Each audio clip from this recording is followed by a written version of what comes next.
بسم الله الرحمن الرحيم الحمد لله رب العالمين والصلاة والسلام على أشرف الأنبياء والمرسلين نبينا محمد وآله وصحبه أجمعين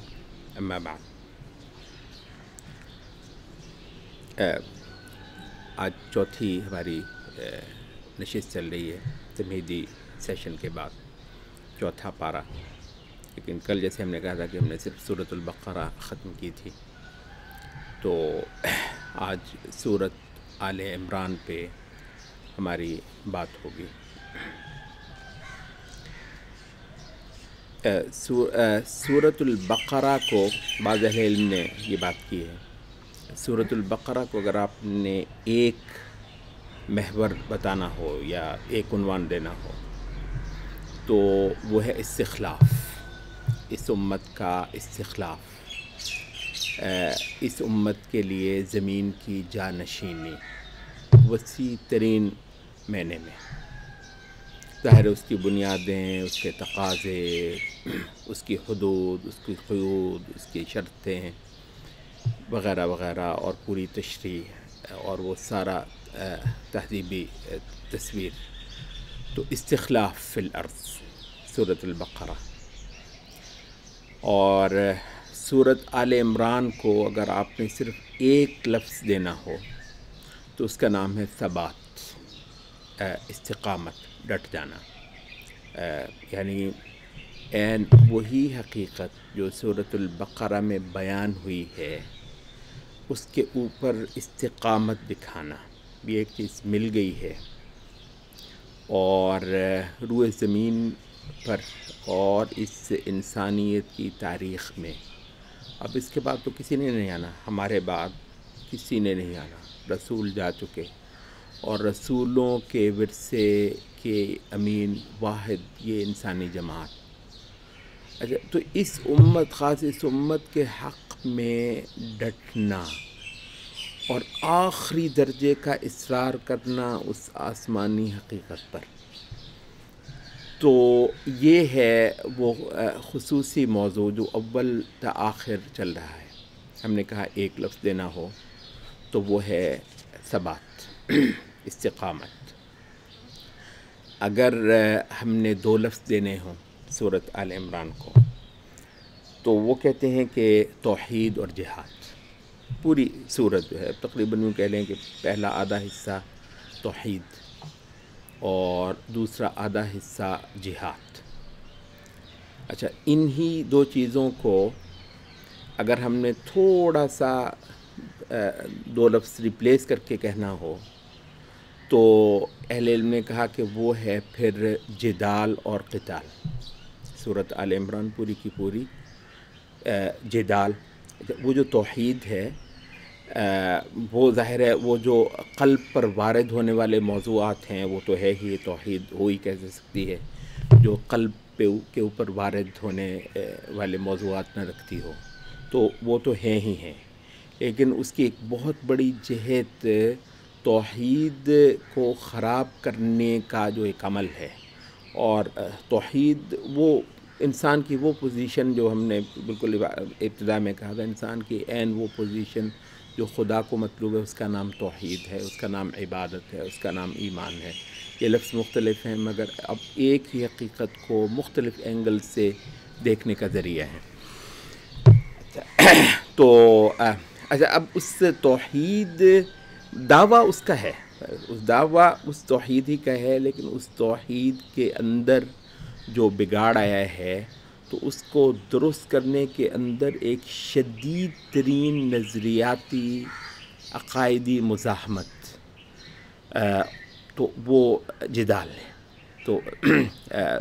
ایک تسلسل کے ساتھ چل رہا ہے اور بار بار کہہ کے قل یا اہل الکتاب، قل یا اہل الکتاب، جھنجھوڑ کے ایک بات کی جا رہی ہے.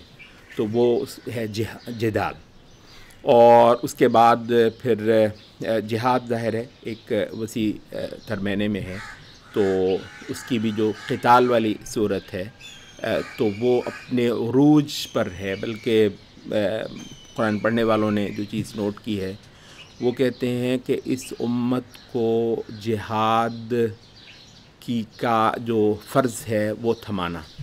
اور اس پر اس کو کھڑا کرنا اور آخری درجے میں اس کی تاکید کرنا اور اتنی سرزنش کرنا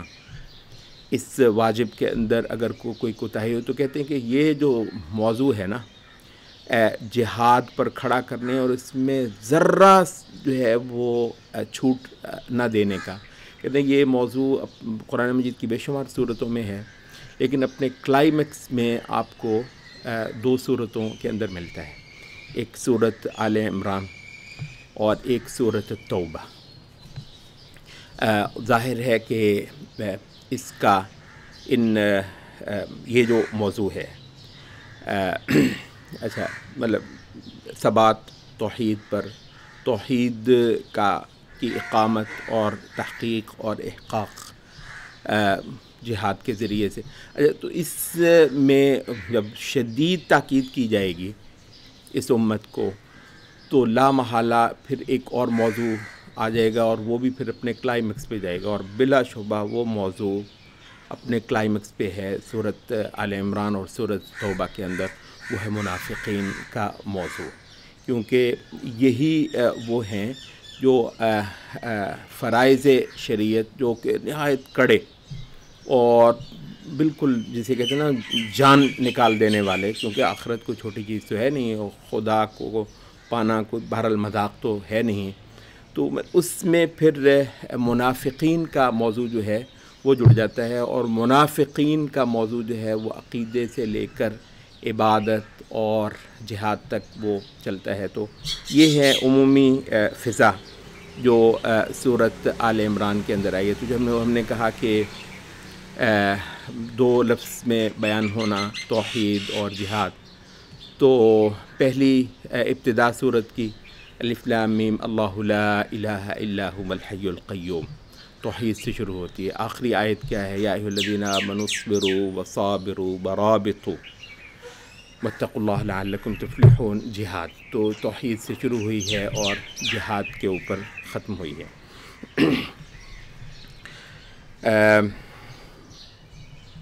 اب ہم سورت کے کچھ مضامین کو لیتے ہیں۔ سب سے پہلے امام ابن کثیر نے کسی مقام پر کہا ہے کہ قرآن مجید کی صورتیں ایک اچھی خاصی تعداد ہے ان صورتوں کی جو حروف مقطعات سے شروع ہوتی ہیں۔ کہتے ہیں کہ حروف مقطعات سے جہاں جہاں آئے ہیں ان سے متصل بعد جو حوالہ آپ کو ملے گا وہ قرآن کا ہے اور تنزیل کا ہے، وحی کا ہے، تشریح کا ہے، اس کتاب کا ہے۔ تو حروف مقطعات اس کتاب سے ہی متعلق ہوتے ہیں، اس وحی اور اس تشریح سے ہی متعلق ہوتے ہیں۔ اچھا، تو اس کے بعد کچھ اہل علم نے کہا کہ یہ بلا شبہ بڑا کنسسٹنٹ ہے یہ بات، جہاں جہاں آپ دیکھیں تو الف لام میم ہا میم طاسین طاسیم میم، تو متصل بعد وحی کا ہی ذکر ہے۔ کہتے ہیں واحد مقام جہاں پر حروف مقطعات اور قرآن مجید کے یہ تنزیل کے ذکر کے مابین ایک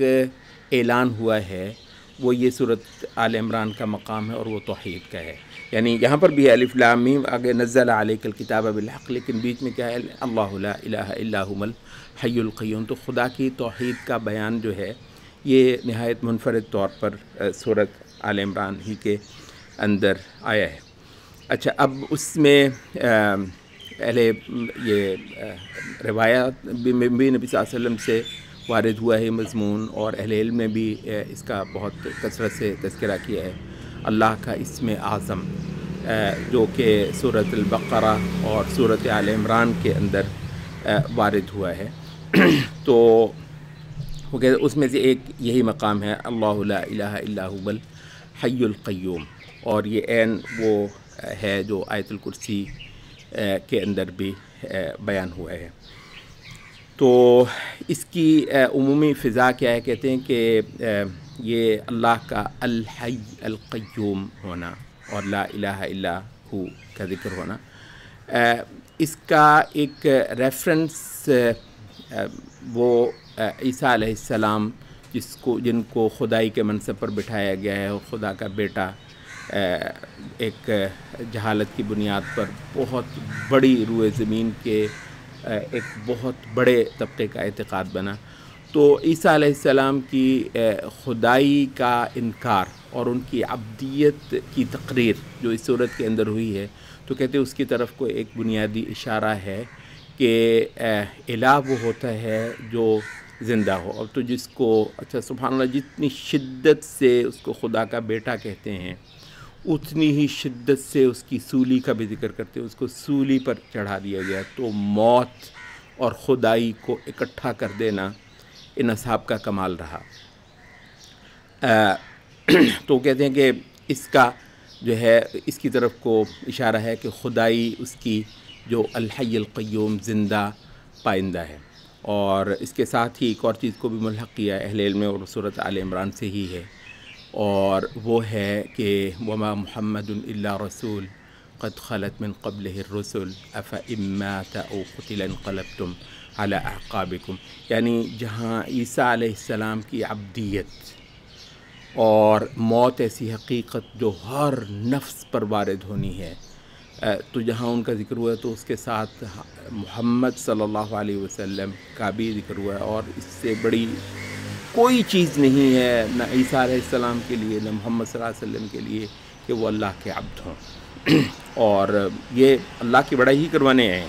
اپنی بڑائیاں کروانے کے لیے یہ ہستیاں اس جہان کے اندر تشریف نہیں لائیں۔ تو موت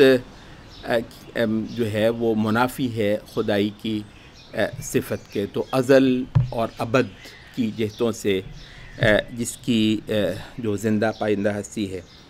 اس کی ہم عبادت کرتے ہیں، اور اس کی عبادت کے اوپر یہ پورا دین، یہ پوری تہذیب کھڑی ہے۔ اس کے بعد پھر یہ عبادت اور اللہ رب العزت کا یہ تصور، یہی لوگوں کو بتانے اور سمجھانے کے لیے، اور یہی روشنی اس جہان میں کرنے کے لیے جو ہے نا وہ تنزیل ہوتی رہی ہے، جس میں کہ نزل علیک الکتاب بالحق مصدقا لما بین یدیہ وانزل التوراۃ والانجیل من قبل ھدی للناس وانزل الفرقان۔ تو یہ تورات، انجیل، فرقان، یہ ساری کی ساری اسی ایک مضمون کو بیان کرنے کے لیے آئی ہیں۔ اچھا، یہی جو توحید ہے اسی کی ایک جہت اہل علم نے کہا، اور اس کا بھی اشارہ عیسیٰ علیہ السلام کی عبدیت کی طرف ہے، اور ایک بہت بڑی امت یہ شرک کر رہی ہے، تو اس وجہ سے توحید کا یہ بیان ایک بہت زیادہ بامعنی اور ایک بہت اعلیٰ بیان ہے۔ ان اللہ لا یخفی علیہ شیء فی الارض ولا فی السماء، تو هو الذی یصورکم فی الارحام کیف یشاء، وہ ماں کے پیٹ کے اندر تمہاری تخلیق فرماتا ہے۔ تو یہ آخری درجے کی بے بسی اور آخری درجے کی کمائیگی ہے مخلوق کی، کہ وہ بالکل ایک ذرہ ہوتا ہے۔ وہ کہتے ہیں کہ یہ جس ذرے سے انسان کی تخلیق ہوتی ہے وہ بادی النظر بھی نہیں آتا ہے، اس سے اللہ رب العزت ایک نہایت اعلیٰ انسان بناتا ہے۔ سراسر کرشمہ ہے ایک بوند سے، اور بوند کے اندر بھی ایک ذرہ جو ہوتا ہے اس سے چند ماہ کے اندر ایک جیتا جاگتا اور ہزاروں فنکشنز رکھتا، اس کے اندر روح بھی ہے، اس کے اندر عقل بھی ہے، اس کے اندر سوچے بھی ہیں، اس کے اندر جذبے بھی ہیں، اس کے اندر جبلتیں بھی ہیں، پتہ نہیں کیا کچھ ہے۔ وہ بعد میں شاعری بھی کرے گا، اور بعد میں علم کی طرف بھی جائے گا، اور بعد میں وہ دانائی اور دانش اور پتہ نہیں کیا کیا کچھ کرے گا۔ تو ان یصورکم فی الارحام کیف یشاء، یہ سارا جو جہان پھرتا ہے نا کچھ بنا ہوا، یہ ماؤں کے پیٹوں کے اندر اس کے رحم سے اور اس کے کرم سے اور اس کے فضل سے اور اس کے علم سے اور اس کی دانائی سے تخلیق ہو کر ان کی ایک ایک چیز بنا کر جو ہے وہ نکالی ہے اس نے۔ تو یہ ہے اس کی حقیقت۔ اور تنزیل خدا بندی جو کہ انسانوں کے لیے یہ نور کرنے آئی ہے، خدا کی یہ پہچان کروانے کے لیے آئی ہے، اس کے ساتھ معاملے کو جو ہے وہ کیسے تعامل کرنا ہے تنزیل خداوندی کے ساتھ، اس کا بھی ایک نہایت خوبصورت بیان اس صورت کے اندر ہی آیا ہے، والذی انزل علیک الکتاب منہ آیات محکمات ہن ام الکتاب۔ تو آیات جو ہیں محکم آیات ہیں، اور اصل قرآن مجید کا اشتمال انہی چیزوں پہ ہے۔ وہ اخر متشابہات، ہاں اس کے اندر کچھ متشابہات بھی ہیں، اور وہ جو ہدایت پانے والے ہیں، یعنی اس کے جو بالکل سامنے کے موضوعات ہیں اور اصل مطلوب اور اصل مضمون ہے قرآن مجید کا، وہ لوگ جو تو ہیں خدا کے جستجو کرنے والے، خدا کے طلبگار، ان کی تو بھوک مٹتی ہے، پیاس مٹتی ہے ان سے، اور ان کے تو لطف دوبالا ہو جاتے ہیں، اور ان کے سارے مقاصد پورے ہو جاتے ہیں جو اصل مضمون ہے کتابوں کا۔ اور اس کے اندر جو ہے وہ ایسے ایسے کھوج کے اندر جانا جو کہ اصل مطلوب مقصود نہیں ہے، تو وہ پھر ٹیڑھ ذہنوں کا کام ہے، تو ان کی مذمت کی گئی ہے۔ اور جیسے ہم نے کہا کہ کیونکہ قرآن یہ سورت کا مرکزی مضمون ثبات ہے، استقامت ہے، ثابت قدمی ہے، تو یہاں پر اس کے لیے ایک دعا سکھائی گئی ہے، اور اگر اللہ کسی کو دین دے دے اور اپنی محبت بخش دے اور اپنے سے ڈرنے کا اس کو سلیقہ دے دے، تو اس کے بعد جو اس کی سب سے بڑی دعا ہے اس دولت کو بچا رکھنے کے لیے، تو وہ یہاں پر سکھائی گئی ہے، ربنا لا تزغ قلوبنا بعد اذ ہدیتنا وہب لنا من لدنک رحمہ۔ اس وجہ سے کہ پوری کی پوری امتوں کی پٹڑی سرکی ہے، سبحان اللہ، کوئی چھوٹی چیز نہیں ہے، مطلب ہے یعنی یہ جو ہے اس کے اوپر غیر معمولی حد تک شدت اختیار کرنا۔ آپ ذرا تصور کر لیں کہ باقاعدہ ایک نام دیا گیا ہے اس امت کے ایک طبقے کو، شدت پسند۔ وہ شیخ طریفی نے بھی کسی جگہ پہ کہا ہے کہ یعنی کسی امت کے اور کسی قوم کے کھوکھلا ہونے کی آخری حد یہ ہوتی ہے کہ وہ اپنے آپ کو دشمن کی نظر سے دیکھنا شروع، یعنی دشمن اس کو جس طریقے سے دیکھتا ہے، پھپتی کستا ہے، اس کو وہ باقاعدہ اون کرتی ہے اور اپنے آپ کو دشمن کی نگاہ سے دیکھتی ہے۔ اچھا، اب یہ ہے کہ ان چیزوں کے اوپر آخری درجے کی استقامت اختیار نہیں کی جاتی، اور کوئی ایک بھی انحراف آ گیا تو اس پر قیامت کھڑی کی جائے گی۔ بھائی اس سے بڑی کوئی چیز نہیں ہے خدا کی حقیقت اور خدا کی صفات اور خدا کے احکام اور خدا کی حدیں، یعنی اس پہ قیامت کھڑی، تو آپ بتائیں کس، یا تو آپ نہ کھڑی کرتے ہو، روزانہ آپ نے جو ہے وہ حشر نشر کیا ہوتا ہے، ایک ایک کی آپ نے جو ہے نا وہ ٹوپی اچھالی ہوتی ہے، یہ جی میڈیا بولے یہ، اور یہ دانشور، یا تو یہ ہے کہ یہ سبھی کے لیے مسکراہٹیں بکھیرتے ہوں، نہیں، یہ ان کی کھال ادھیڑتے ہیں، یہ ان کو جو ہے وہ ریکارڈ لگاتے ہیں، کیا کچھ نہیں کرتے ہیں، محاذہ رائی جو ہے وہ نظریاتی بھی فکری بھی ہر انداز سے کرتے ہیں۔ پر بات کیا ہے، ہم کو نصیب ہوا ہے خدا کے حق میں بولنا، ہم کو نصیب ہوا ہے خدا کی جو سب سے اعلیٰ چیز جو اس زمین پر اتاری گئی ہے انبیاء کے ذریعے سے، اس کے لیے جذباتی ہونا،